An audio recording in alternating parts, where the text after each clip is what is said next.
Hoy vamos a tratar una novela, me parece muy icónica dentro de la literatura latinoamericana. Hablo del Túnel de Ernesto Sábato, novela realmente hasta considero adelantada a su tiempo. No se vayan, iniciamos.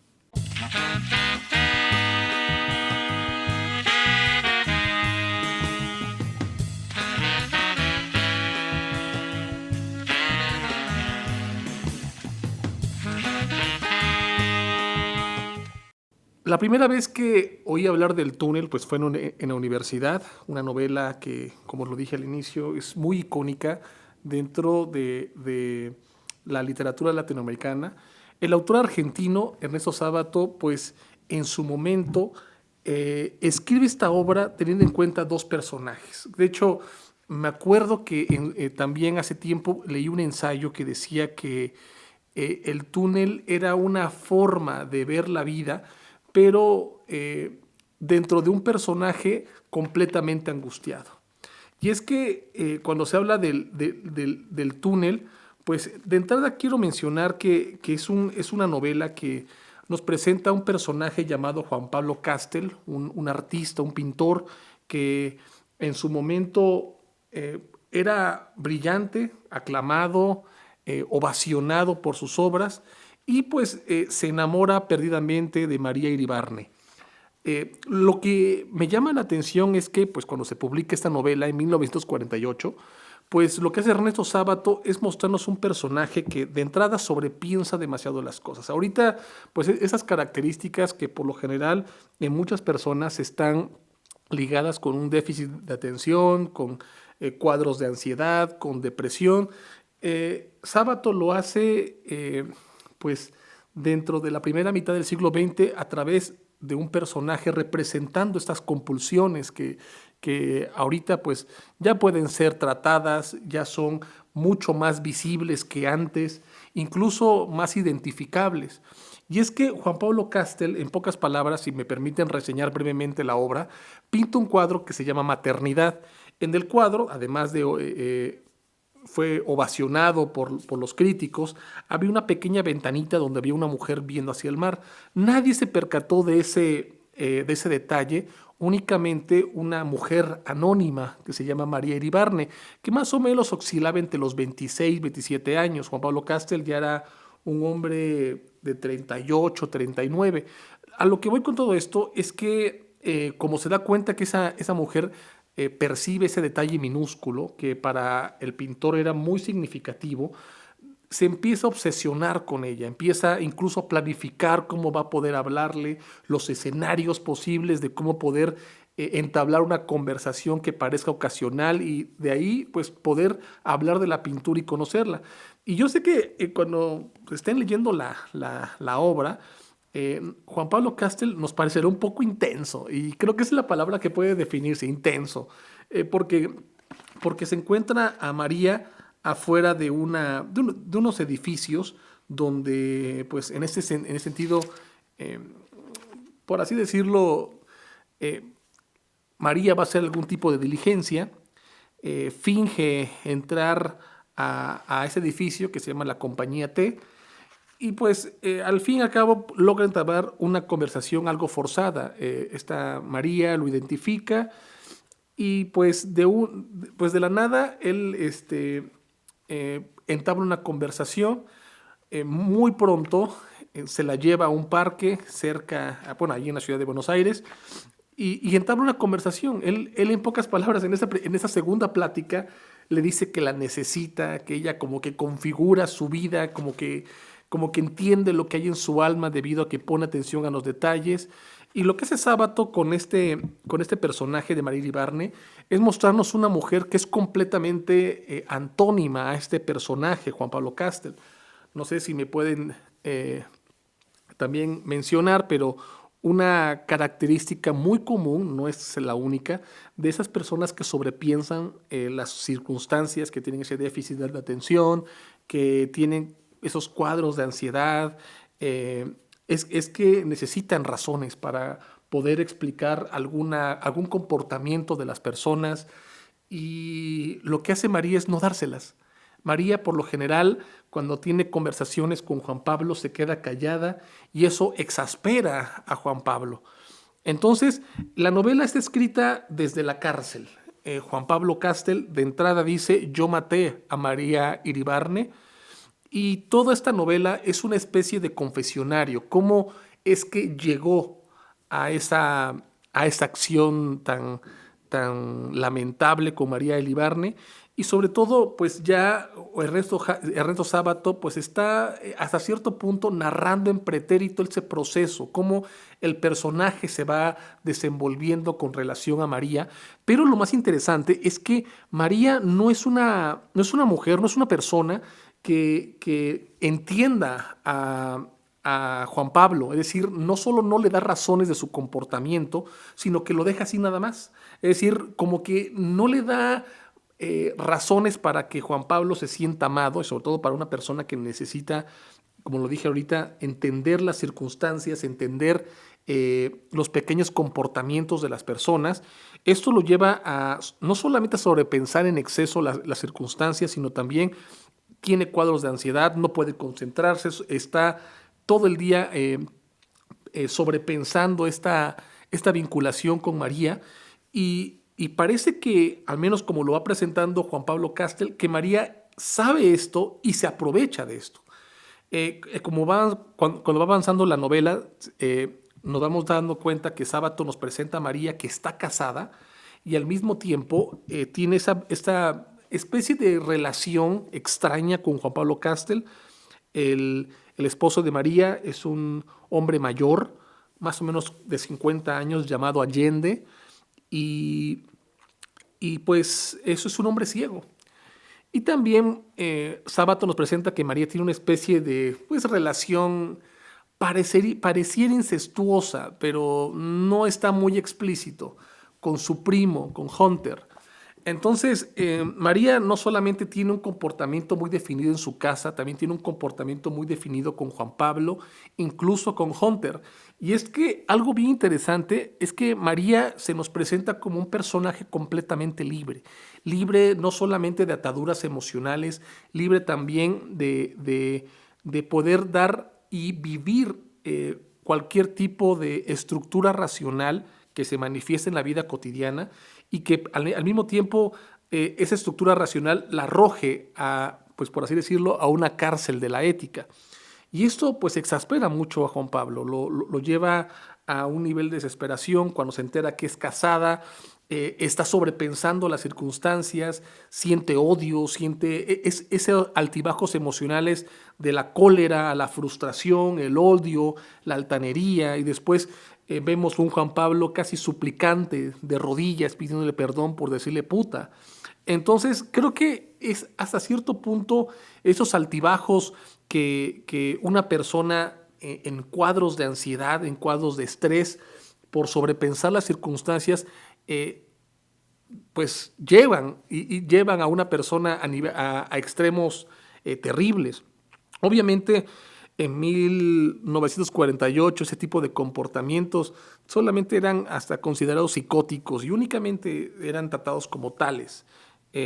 Pero ahora que ya tenemos, ahora sí, esas problemáticas mucho mayor, con mucha mayor visibilidad, pues ya podemos, por decir, entiendo a tal persona, se puede tratar de tal o cual manera. Pero creo que lo más importante es que esto, pues, Juan Pablo no es una persona, porque al mismo tiempo, como lo dije ahorita con las personas que sobrepiensan, que tienen déficit de atención, es que intenta no solamente entender las circunstancias que rodean al personaje, quiere controlarlas, quiere entender y buscar los porqués. Y Juan Pablo busca los porqués, busca controlar esa relación que tiene con María, busca arrancarle de sus labios un te amo. Y esto realmente es muy interesante porque las personas que sufren ansiedad, depresión, que sobrepiensan las circunstancias, es bien difícil que logren tener una vinculación plena, y sobre todo cuando son dos personas que se unen de esa forma. Muchas veces creo que, y sin meterme al tema del amor, porque eso es otra cosa, harina de otro costal, las experiencias nos hacen un poco duros, y muchas veces nos hemos sentido, y hablo en primera persona del plural, como que las experiencias liman y hasta cierto punto condicionan los comportamientos que tenemos.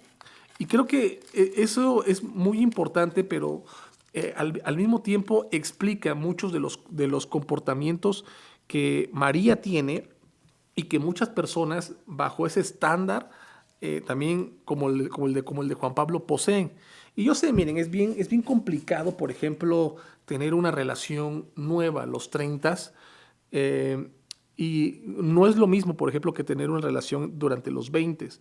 Y creo que lo que diferencia ese tipo de diferencia, ese tipo de, de acercamiento a las vinculaciones humanas son las vivencias. Y creo que es algo bien importante tener en cuenta esto, porque Juan Pablo nos representa, al menos en este desarrollo de la historia, un personaje que no puede, aunque lo intenta, no solo controlar, sino comprender las circunstancias y la vinculación que tiene con María. Cuando al final medio logra tener algún tipo de vinculación con ella, y se quedan de ver en un parque, ella de la nada se escapa a una casa de campo con Hunter, su primo, que ya antes lo había hecho previamente. Este personaje, Juan Pablo, sobrepensando todas las circunstancias, lleno de desesperación, dice: ¿qué está sucediendo aquí? La cosa es que le pide ayuda a un amigo, le toma su carro, un conocido más que nada, y se va hacia la cabaña, que ya había ido previamente. Y en esa cabaña, pues ella lo trató, pues hasta cierto punto fría, pero cuando llega de imprevisto en la noche a la cabaña, se da cuenta de su acercamiento que tiene María con Hunter, que caminaban del brazo. Él, dentro de esa paranoia, lo tiene todo mal y entra al cuarto de María y mojado, porque estaba lloviendo, y le dice: María, tengo que matarte. Entonces, hasta ese punto de desesperación, de deseo de poder controlar y de poder poseer, tal vez el amor o la aceptación o el hecho de poder tener esa exclusividad con esa persona, para Juan Pablo, lo lleva a quitarle la vida a María. Sábato nos presenta, pienso que con este tipo de narrativa, una psicosis no tratada. También nos presenta con Juan Pablo Castell cómo el sobrepensar una circunstancia y muchas veces hacer una pequeña pausa para poder decir: ¿sabes qué? Estoy ansioso, estoy lleno de desesperación, mis estados anímicos son completamente bajos o altos, o estoy en ese sube y baja emocional. Es bueno hacer una pequeña pausa y reconsiderar lo que está haciendo. Por supuesto, además de pedir ayuda. En el contexto de Juan Pablo, pues no la pedía. Él se pensaba que era un personaje hasta cierto punto autosuficiente, y nos deja la novela una sensación de que Juan Pablo en todo momento está en ese vaivén emocional, sufre la frustración, sobrelleva esa circunstancia hasta dejarse llevar por las emociones. Y eso es algo que realmente es bien triste, sobre todo porque cuando como seres humanos intentamos crear vínculos con las personas, lo que hemos encontrado, no sé si digo hemos, perdón que hable en primera persona del plural, tal vez tú que me oyes no sea tu caso, y espero que sí, pero lo que he encontrado mejor, hablo en primera persona del singular, es gente mala, gente que incluso que podrá aparentar ser una muy buena persona, y de pronto ahí viene el machetazo, como se dice, ¿no? Alguna traición, alguna mentira. Incluso he conocido gente que puede ocasionar en ti amor, puede ocasionar en ti muchos sentimientos buenos, y de la nada, ¡pum!, como que todo se corta y tú te quedas solamente amando a esa persona, y ya no tienes eso que tenías al inicio y no se sabe por qué. Y eso es algo que es realmente muy común. Hasta me atrevo a pensar que hay gente que vive de esa expectativa que creen las personas y que cree esas vinculaciones con el propósito de sentirse amado y de esclavizarlas y tener permanentemente la atención. Es como si yo, por ejemplo, enamorara a una mujer, la enamoro por mucho tiempo, Y ya cuando sé que está enamorada, le quito la atención, le quito ese proceso o esa apariencia de enamoramiento que parecía yo tener y le empiezo a ignorar, o como dicen ahorita, empiezo a ghostear en las redes sociales, ya le ignoro, no le hablo. Entonces, qué es lo que ocasiona en la otra persona? Sufrimiento, dolor. Y eso es algo muy común. El dolor parece que va acompañando con las vinculaciones emocionales. Pero no todos estamos dispuestos a lidiar muchas veces con el dolor y lo que ocasiona en cada uno de nosotros. De hecho, creo que es más fácil para muchos generalizar. Todas las personas son iguales, todas las mujeres, todos los hombres son exactamente iguales. En vez de decir, ¿sabes qué? Mejor me doy la oportunidad de poder ser mucho más franco con la persona que estoy conociendo, decir, ¿sabes qué? Tengo este problema, tengo tal circunstancia, y que la persona, y que ambos puedan decir, ¿sabes qué? Sí, es chido poder entablar una vinculación mucho más duradera, pero a veces es bien feo en ese sentido vivir sufriendo, y a veces parece que vivimos a expectativas de los demás. Por eso pienso que nuestra cultura actual, y lo vemos en redes sociales, es una cultura que viene a lamer nuestro ego. Yo puedo por mí mismo, yo creo en mí, yo tengo una autoestima elevadísima, yo tengo una forma pues, de valor que incluso exceda a los demás. Tú no me quieres, te la perdiste conmigo, y está bien, hasta cierto punto está bien esas lamidas de ego, ¿no? Pero creo que llega un punto donde pierdes el piso y tienes un concepto mucho más alto que el que realmente deberías tener para vincularte con las personas. Porque cuando tienes un concepto altísimo, cualquiera puede decir, no, es que pues no todo el mundo me merece. Sí, no todo el mundo pues te merece o me merece.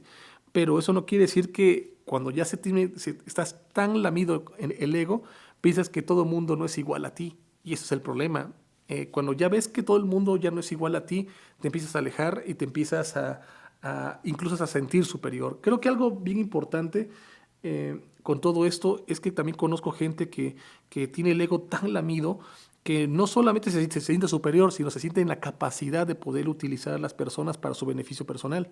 Y eso, pues no, tampoco creo que sea un comportamiento ético saludable. Al menos Sábato nos presenta los excesos eh, que una angustia y un dolor por una persona que no entra dentro de nuestros cánones racionales de conducta puede ocasionar en una persona. Y ojo, no estoy diciendo que la culpa sea de María, no, no. Pero sí es algo que Juan Pablo no tuvo la suficiente gallardía para poder reconocer de sí mismo. Él es una persona y fue un personaje, al menos es un personaje, que si bien está narrando su crimen, intenta explicarlo, no como una justificación, pero sí como un testamento de lo que ocasiona encontrarse con dos personas completamente diferentes, lo que ocasiona no racionalizar lo que está ocasionando una persona que es diferente y antónima a mí. Y esto es algo realmente muy feo, porque creo que en nuestra vida cotidiana nos encontramos con personas completamente antónimas a nosotros. Y lo que hacemos por lo general es aferrarnos a esa persona. De ahí hay hasta memes y comentarios, TikToks, donde mencionan, no, es que si me trata mal, ahí es. Y a veces es bien difícil dejar a la gente que nos trata mal, pero es bien duro, sobre todo también incluso ser franco con lo que sentimos, con lo que esa persona, independientemente por su ausencia, por su frialdad, nos hace sentir.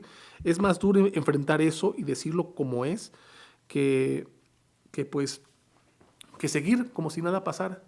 Es más duro enfrentar eso. Y creo que muchos prefieren seguir como si nada pasara, tragándonos esos sentimientos, como lo hizo Juan Pablo. Y ahí tenemos a gente súper lastimada, súper dañada, que no puede confiar en gente buena que muchas veces la vida nos presenta. Porque sí, la vida nos presenta gente que vale la pena y gente que es bien basura, digámoslo como es. Entonces, creo que cuando la vida nos presenta gente chida, pues ya no podemos disfrutarla, no podemos valorarla por el grado pues, de heridas que tenemos, por el nivel de laceraciones emocionales que hemos disfrutado. Y creo que eso es realmente algo bien, bien importante tener en cuenta, que la vida siempre nos va a dar oportunidades para poder crecer como personas, pero también crecer a nivel relacional, siempre con el otro. El túnel es una muy buena novela. Es una novela completamente releíble, una novela que me atrevo a pensar, una novela de advertencia, de todo lo que ocasiona el hecho de poder vivir de una forma donde no puedo refrenarme a mí mismo y no puedo poner una pausa para poder enfrentarme a lo que yo estoy experimentando emocionalmente y a lo que yo siento ante tal o cual circunstancia. Es una advertencia sobre que no todas las cosas que intentes controlar puedes controlar. Y en ese sentido, pues vale mucho la pena releer a Sábato, releer El Túnel, y pues se la recomiendo. Al menos yo ahorita tengo la edición de Cátedra, Letras Hispánicas, que es una editorial española. Vale mucho la pena porque viene, esa editorial viene con estudios y ensayos de la obra, estudios sobre, pues, sobre cómo fue construyéndose la obra. Vale bastante la pena.